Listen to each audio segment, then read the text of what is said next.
Arti tumbuh kembang anak adalah setiap tahap perkembangan dan pertumbuhan yang dialami oleh setiap anak. Pertumbuhan pada anak menunjukkan perubahan atau penambahan secara kuantitatif, yaitu dalam ukuran besar atau tinggi.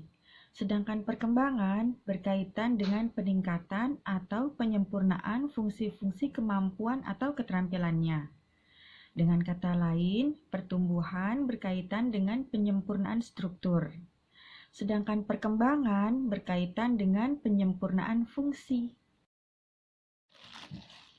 Pemahaman terhadap tahap tumbuh kembang anak dapat dilakukan melalui proses asesmen, yaitu suatu proses pengumpulan informasi dalam rangka mengambil suatu keputusan.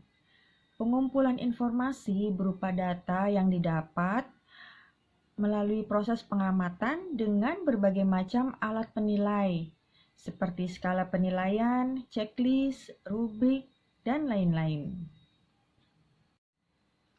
Perkembangan berbahasa yang normal pada anak biasanya bersifat teratur, bertahap, dan bergantung pada kematangan dan kesempatan belajar. Bahasa sering didefinisikan sebagai sebuah sistem simbol secara lisan dengan menggunakan gerak tubuh yang memungkinkan untuk kita berkomunikasi satu dengan yang lainnya. Jadi, dapat disimpulkan bahwa bahasa adalah keterampilan khusus yang bersifat kompleks dan naluriah, berkembang dalam diri anak berupa bentuk komunikasi, baik itu lisan, tertulis, maupun isyarat. Menurut Permendikbud nomor 137 tahun 2014, pemetaan bahasa dibagi menjadi 3, yaitu 1. Bahasa memahami atau bahasa reseptif, yaitu memahami cerita, perintah, aturan, dan menyenangi serta menghargai bacaan.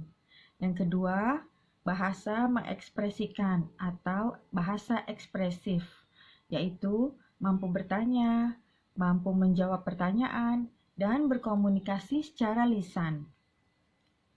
Juga menceritakan kembali apa yang diketahui oleh anak.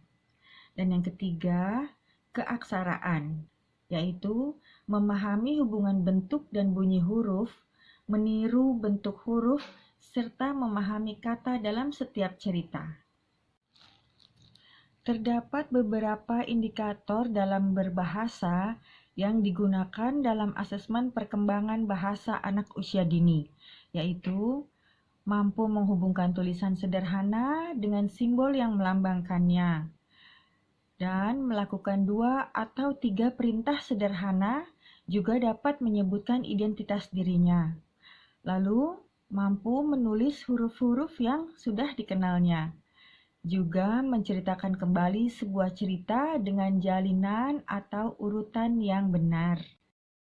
Bentuk-bentuk penilaian yang dilakukan dalam sebuah asesmen perkembangan bahasa yaitu wawancara. Wawancara adalah teknik mengumpulkan data yang dapat dilakukan guru guna menggali informasi, baik itu tentang pengetahuan ataupun penalaran anak tentang sesuatu hal dengan cara melakukan percakapan langsung dengan anak maupun dengan orang tuanya. Wawancara menggabungkan beberapa metode, seperti metode observasi, tes, eksperimen, dan berpikir keras. Pewawancara mengamati perilaku anak dan mendengarkan verbalisasi anak, menyajikan benda uji, meminta anak untuk berpikir keras untuk mengungkapkan proses sejelas mungkin. Bentuk penilaian yang kedua adalah observasi. Observasi berarti memperhatikan, mengamati secara intensif dengan fokus pada satu bagian atau keseluruhan. Bentuk penilaian yang ketiga adalah portofolio. Portofolio merupakan kumpulan karya siswa yang dimaksudkan untuk menunjukkan kemampuan seorang siswa dari waktu ke waktu. Portofolio dapat memberikan gambaran terhadap kinerja dan pembelajaran anak, mengintegrasikan informasi dari berbagai sumber, dan menilai komitmen dan keterlibatan anak. Portofolio merupakan jenis penilaian yang relatif baru dalam pendidikan. Secara etimologi, portofolio bisa diartikan sebagai kumpulan dokumen, berkas, bundel, sebagai bukti fisik tentang aktivitas anak. Dan bentuk penilaian yang keempat adalah checklist. Checklist merupakan alat perekam hasil observasi terhadap aspek perkembangan anak usia dini. Checklist dan skala penilaian digunakan untuk membuat penilaian tentang perilaku anak-anak. Checklist memuat indikator perkembangan untuk setiap kompetensi dasar anak usia dini. Guru menggunakan proses penilaian formatif untuk membantu instruksi harian dalam program pembelajaran awal. Jadi, dengan adanya penilaian, sebuah kualitas pendidikan dapat diketahui, serta dapat mengetahui titik kelemahannya juga, sehingga bisa mencari jalan keluar untuk menuju perubahan yang lebih baik.